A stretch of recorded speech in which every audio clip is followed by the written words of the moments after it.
প্রিয় শিক্ষার্থী, আজকের আমাদের আলোচনা 11 থেকে 20তম গ্রেডের প্রশ্ন প্যাটার্ন নিয়ে আমরা আলোচনা করব। প্রশ্ন প্যাটার্নটা অবশ্যই লিখিত আকারে থাকবে। লিখিত আকারের যে পরীক্ষাগুলো আমাদের হয়, এই পরীক্ষাতে মার্ক থাকে 70 মার্কের। আমাদের পরীক্ষাগুলো হয় ম্যাক্সিমাম ক্ষেত্রে 70 মার্কে আমাদের পরীক্ষাটা হয় হচ্ছে 1.5 ঘন্টায়। তো এখানে দেখা যাচ্ছে যে বাংলার আপনার যে নম্বর বন্টনটা হয় না, বাংলায় ব্যাকরণ থেকে প্রশ্ন থাকে আপনার হচ্ছে প্রথম হচ্ছে সন্ধি বিচ্ছেদ, সমাস, এক কথায় প্রকাশ, কারক, প্রত্যয়, এরকম আমাদের যে প্রশ্নগুলো থাকে এটা অবশ্যই আমাদের খাতায় লিপিবদ্ধ করতে হবে।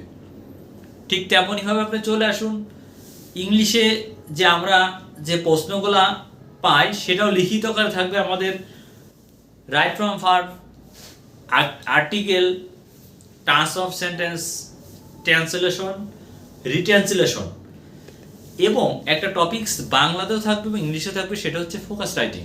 আপনি হচ্ছে সাম্প্রতিক কোনো বিষয় নিয়ে সেটা আমরা নিজের থেকে লিখতে হবে, সেই বিষয়টা আমাদের লিপিবদ্ধ থাকবে, এটা বাংলাতে এবং ইংলিশে।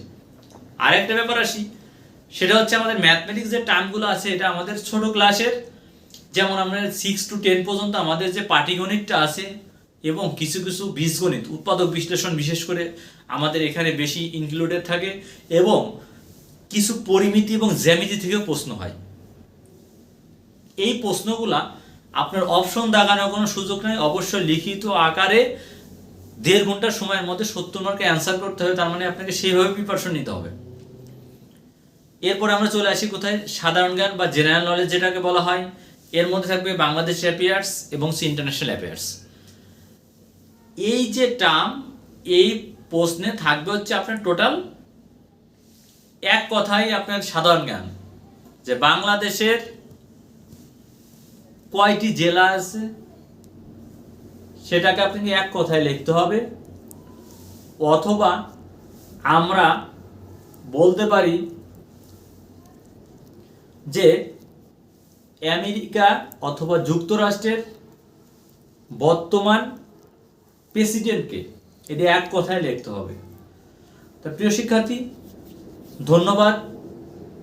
আজকের মতন এ পর্যন্তই।